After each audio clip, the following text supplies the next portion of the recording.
for joining us. It's the news that millions of people in this province have been hoping for. Ontario announced today that it will lift restrictions at the end of the month on January 31st. It's the first of a three-phase plan, the Premier laying out a fresh roadmap. We're taking a phased approach with 21 days between each step to make sure we haven't moved too fast. Starting January 31st, businesses in Ontario will return to 50% capacity. Also on the 31st, indoor social gatherings will increase to 10 people, and sporting events, concerts, and theaters can operate at 50% capacity or 500 people, whichever is less. The plan is to lift all capacity limits indoors by March 14th, but proof of vaccination will still be in effect. Here in Thunder Bay, the District Medical Officer of Health is expressing some concern about Ford's announcement. Dr. Janet DeMille says she hopes the easing of restrictions doesn't give people a false sense of security. Kurt Black reports.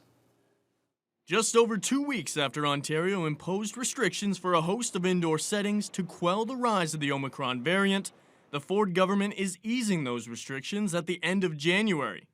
But is now the right time to reverse course? Medical Officer of Health Dr. Janet DeMille warns that loosening restrictions can lead to higher transmission if people aren't cautious. But she also sees the importance of some return to normalcy. So it's really finding the right balance between having the measures in place, to protect people and places, while at the same time, still looking at how do we allow people and open up a little bit more so that people can do the things that are really meaningful to them. This week has also seen the return to in-person learning for schools across the province, a decision that caused DeMille some concern initially.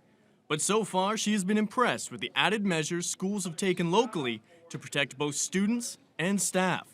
I know schools have put tremendous measures in place to keep them as safe as possible, and I am reassured that students are back in the classroom because that's really important for them to be there. As for the latest decision from both the Lakehead and Catholic school boards to inform parents of any positive COVID cases in their children's schools that they are made aware of voluntarily, DeMille believes it is a reasonable measure to be taken at this time. The way things are going is okay, and I do think though that schools, it's reasonable for them to take those measures if they choose to do so, to ensure that there's transparency in how they work with their parents and caregivers. DeMille also wanted to encourage all those over the age of 18 to come forward and get their booster shot if they haven't already done so, adding that more walk-in vaccination clinics are coming soon. Kurt Black, TBT News. COVID-19 numbers continue to fluctuate across northwestern Ontario. Of course, the official count is likely much lower than the actual number of people infected due to testing limitations across the province. And there's now a fourth COVID-19 outbreak at the regional hospital, this time on its 2A unit. There are 26 COVID-19 patients currently being treated at the Thunder Bay Regional Health Sciences Centre, up from 23 on Wednesday. And the number of those patients in the ICU has risen from 6 to 8.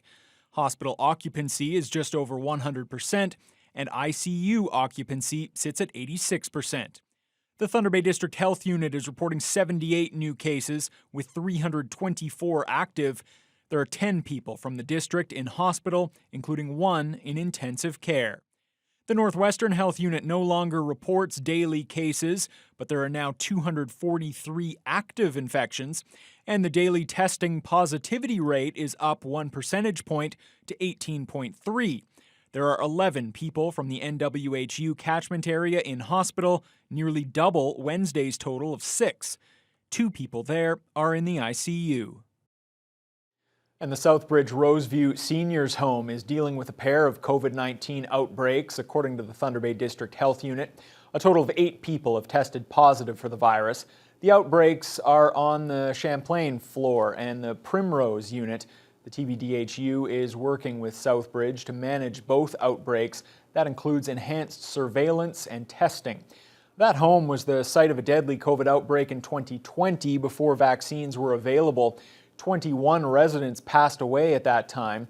Yesterday, the Thunder Bay Health Coalition pointed to those tragedies and the company's overall death rate from the virus as reasons why the Ford government should not be awarding new long-term care licenses to for-profit corporations like Southbridge. Company Vice President Beryl Collingwood is now responding to that criticism. She acknowledged that it is the difficult early days of the pandemic, but stresses the company has taken everything it's learned over the past 24 months to bolster infection prevention in all of its care homes. She also provided an update on the proposed 160-bed home on Clavette Street. Construction will begin this year, with completion set for 2023. Georgianne Morisseau says leadership of the Thunder Bay Police Service is, quote, morally bankrupt and needs to go.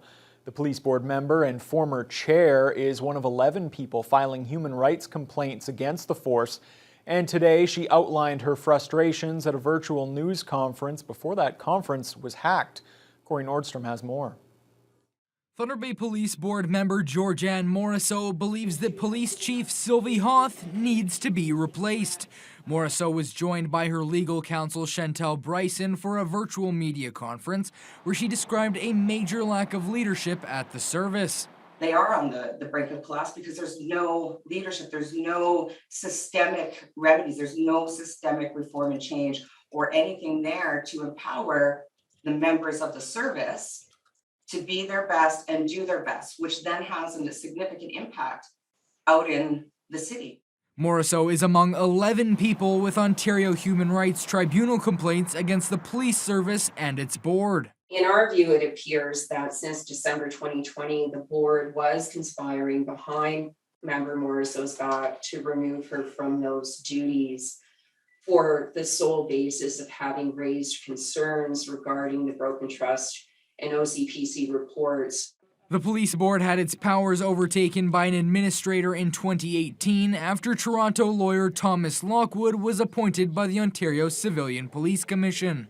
Lockwood's time overseeing the board lasted over a year, and Morisseau thinks the police board once again needs a higher body to answer to. Not only does the police service board require oversight once again by someone other than ourselves, I also believe that part of that oversight needs to be have a structure of accountability tied to it. The former police board chair also claims to have been harassed by senior police management in efforts to silence her, and she believes that police leadership take active steps to cover up their lack of integrity by threatening officers who speak out with Police Act charges. My story reflects that of many others within the service, and they can't speak out. Morisseau is calling for action from the Attorney General, the Solicitor General, the OIPRD, and the OCPC to follow up on the information of her case provided by Bryson. The media conference came to an abrupt halt during the Q&A portion when it was hijacked by a group of people playing loud music and sharing inappropriate content. Corey Nordstrom, TVT News. As Bearskin Lake First Nation continues to recover from its recent COVID crisis, the Anglican Church of Canada is stepping up to assist the community in a time of need. The church's World Relief and Development Fund has purchased $10,000 worth of food from Westfort Foods to donate to Bearskin Lake after its unprecedented COVID outbreak. The boxes were loaded onto a large truck today and will be transported to Bearskin along the ice roads. St. Paul's Anglican Church Archdeacon Deborah Kraft says she's relieved by how quickly the church responded to her request to help out the community.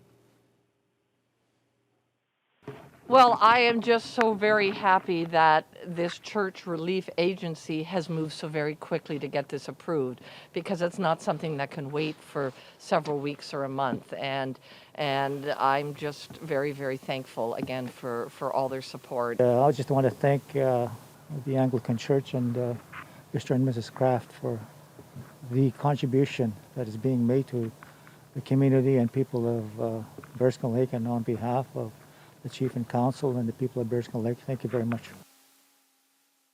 The big truck also contains $5,000 worth of building supplies donated by the Thunder Bay Home Depot store. Some more public events here in Thunder Bay have been postponed due to the recent surge in COVID cases, including some upcoming shows at Magnus Theatre. Magnus officials managed to present 3 plays in the fall with reduced spectator capacity, but when lockdown measures returned, they began working on a revised schedule for the second half of the season. The comedy drama Salt Baby was initially set to debut on January 28th. It will now run from March 3rd to the 19th. Another production, Smarty Pants, has been pushed back to May, and Man of La Mancha has been delayed until the fall. Magnus Artistic Director Tom Curry says while the decisions were tough, he believes they were the right thing to do under the circumstances. We felt it was the safest choice for our patrons and for the artists that work with us and for our staff to basically go, we need to kind of put the brakes on and realize that, you know, as the pandemic continues traveling around the world, we need to make those adjustments. Meanwhile, another popular event has also been postponed. The Bearskin Airlines Hope Classic, featuring 48 women's curling teams, was originally scheduled for late February. The fun bonspiel will now take place from October 21st to the 23rd. The organizing committee hopes the delay will allow them to have a proper celebration with limited restrictions at that time. At least that is the hope. And Mitchell, we can all hope for that. We can